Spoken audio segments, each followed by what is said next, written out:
네, 안녕하세요. 카플라 TV 시청자 여러분, 제임스입니다. 오늘의 영상은 사실 저희 좀 특별한 곳에 왔습니다. 연방 하원, 이 한인타운을 관할하는 연방 하원 지미 고메스 사무실에 와서 여기 계신 스태프분들이랑 인터뷰를 하는데요. 오늘의 내용은 요즘에 최근에 그 뉴스에 보시면 뭐 한인 언론들, 뭐 CNN, Associated Press, Wall Street Journal에서 계속 지금 보도가 되는 게 여권 발급이 팬데믹 이전에 여행을 못 하셨던 분들이 갑자기 이제 팬데믹이 끝나가면서 해외로 나가시는 분들이 계셔가지고 여권 재신청 발급이 상당히 오래 걸린다고 합니다. 그래서 뭐 지난주에도 중앙이나 뭐 한국일보 이런 신문들에서 계속 이제 보도를 했는데 그 여권 발급을 조금 더 빨리 수월하게 좀 이제 신청을 하고 발급을 받을 수 있는 게 있는지, 그리고 우리 연방 하원, 우리 US Congressman들이 거기에 대한 거를 좀 도움을 줄 수 있는지 알아보기 위해서 오늘 여기 다운타운에 Congressman 지미 고메스 사무실에 와서 에릭하고 마이클이라는 두 스태프분들하고 인터뷰를 진행하도록 하겠습니다. 오늘 아주 좋은 정보가 많이 나올 것 같은데 여러분 어디 가지 마시고 집중해 주시기 바랍니다. 그러면 에릭하고 마이클을 소개해 드립니다. So thank you guys so much for taking the time to be here. If I could just briefly ask you to introduce yourselves. Sure. My first name is Michael. Last name is Nielsen. I'm the Director of Constituent Services for Congressman Jimmy Gomez. Excellent. All right, and my name is Christian Eric Chavarin, and I am one of the caseworkers for the Congressman. Pronounce your last name for me again. Chavarin. Chavarin. Yes. Excellent. Okay, so lately the media has been reporting a lot about passport applications and how they've been delayed. During the pandemic, I think a lot of our government, federal government, local government, state government agencies were really hit hard by an influx of applications for whatever, right? So I know our office worked a lot on like the unemployment insurance program through the California State EDD.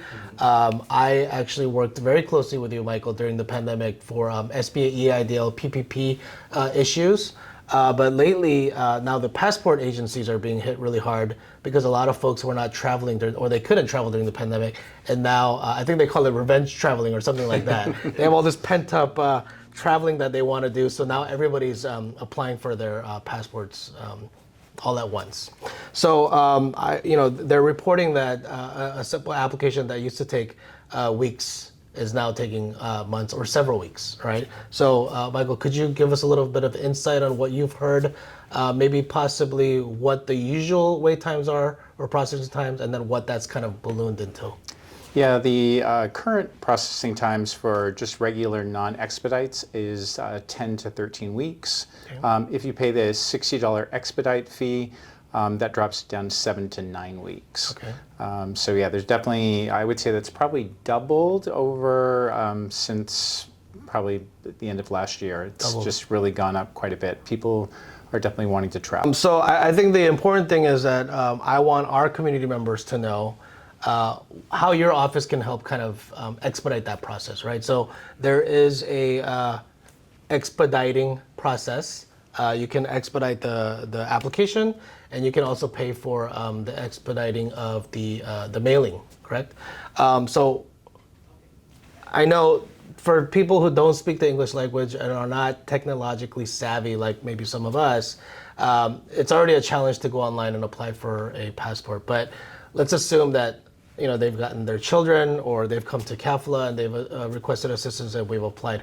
What are some of the things that your office can do to help expedite it even more, let's say? Yeah, we can definitely try to help, and we've been very successful this past year in helping pretty much all of our constituents who've contacted us. I think we've only had a couple of people that were not able to make their initial travel date and they had to reschedule their flights. The way people can get help from the office is to just contact us either by phone.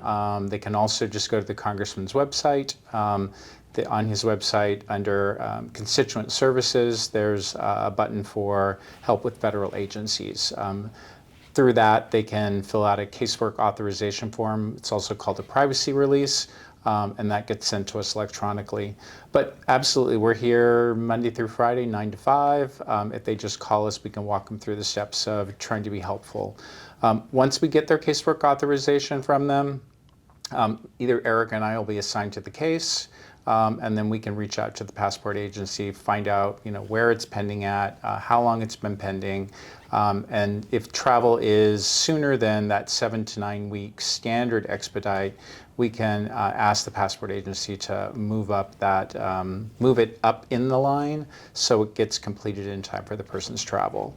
As I said, I think each of us have had one failure this year where we just tried, and typically, if I remember correctly, from our failures, it's just been when people contact us too late. I'm flying tomorrow. Right. I'm flying tonight. Those, although I did Friday, actually, someone contacted us. She was traveling to Paris for her daughter's wedding. She needed to leave on Saturday morning, and we were actually able to get her a passport on Friday at 4 o'clock. Wait, she called you on Friday? She called us on Friday. She was supposed to travel the next day on Saturday. She was. And you were able to get her a passport in the same day in the afternoon? Fortunately for her, she had already applied, and her passport application was here in Los Angeles. The way the passport agency works it is they assign applications to offices, whatever office has capacity to work on applications. So luckily for her, her application was in Los Angeles. We reached out and asked them if they could get it done in time for pickup, and they did. And as far as I know, she's in Paris. So she went to this one field office. That she had to go pick it up. Yeah. She picked it up. And on the next day, she was on her way to Paris. We're assuming. Yes. That's amazing. That's amazing. But we, I would definitely encourage people to contact us sooner than later. I know a lot of people, their instinct is to work with agencies and not to reach out to their member of Congress. Correct. They don't know that they can get help from a member of Congress.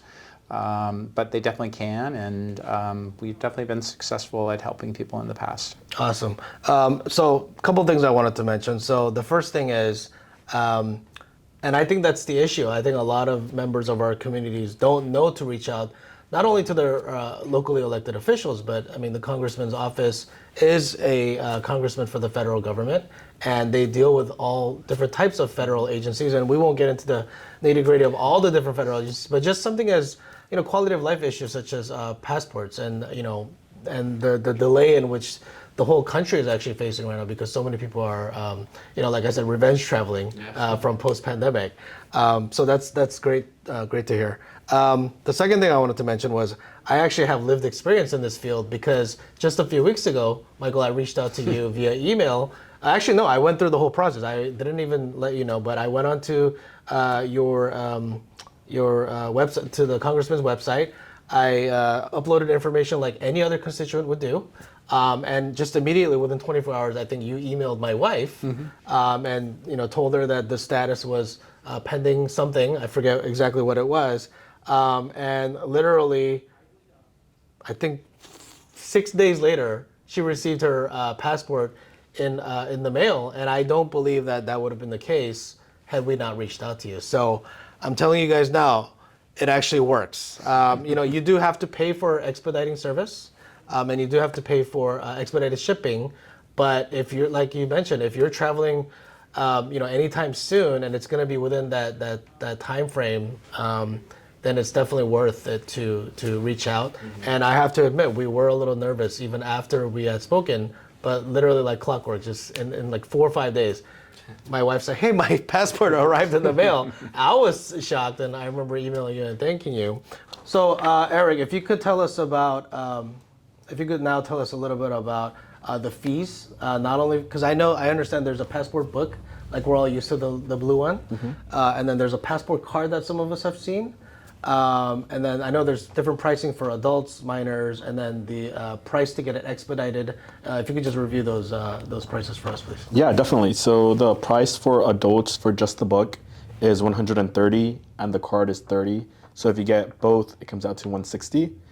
For kids, it is a little bit cheaper. For the book, it's $100, and the card is $15. So if you wanted to do both, it would be 115. And when you say kids, is it just 18 and under? Yes. Okay.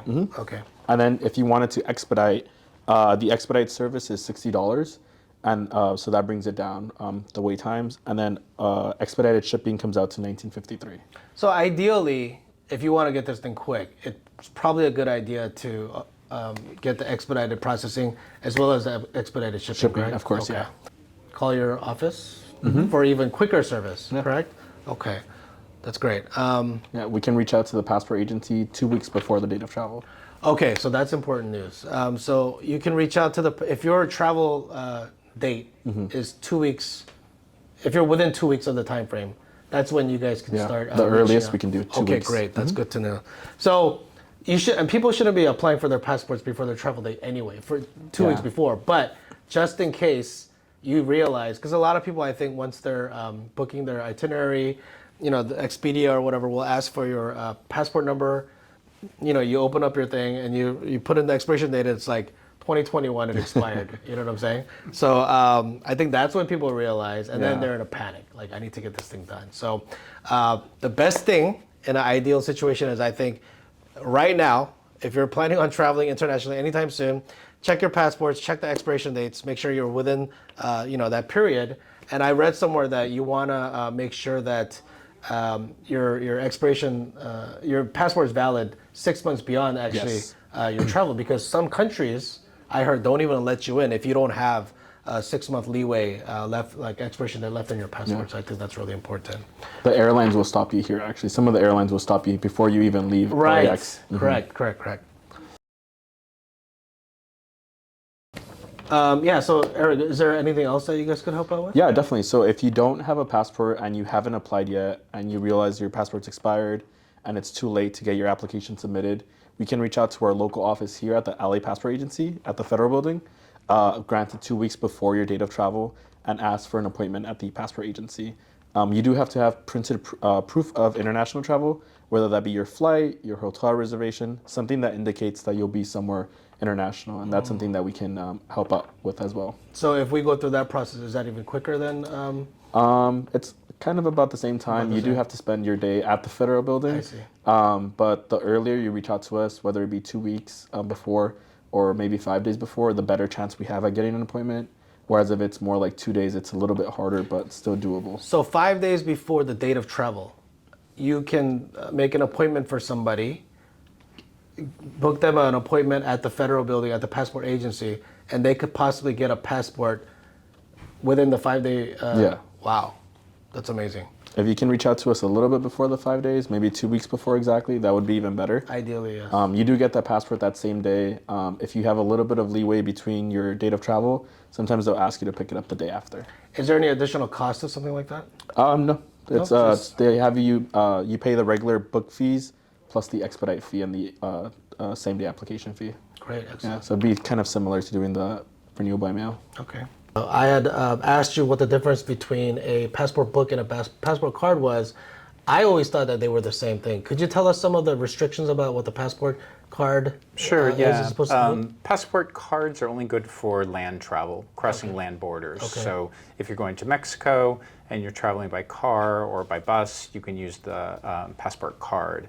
If you're traveling internationally by air, you're going to need the passport book, the regular blue book. Right. So, but if you were, let's say you're taking a flight from LAX to Mexico City by air, could you travel with a passport card? No. You would need air, a you have passport. to have a book. Yeah. Okay. Canada, same thing? Yes. Okay. Yeah. I didn't know that. Thank you for telling me that. Sure. I was going to order a passport card and try to fly to Mexico. That wouldn't have worked out very well, right? Okay. So Eric and Michael, thank you so much for all this great news. I'm sure our community members will find it very, very useful. However, KAFLA will continue to assist folks, even get in contact with your office.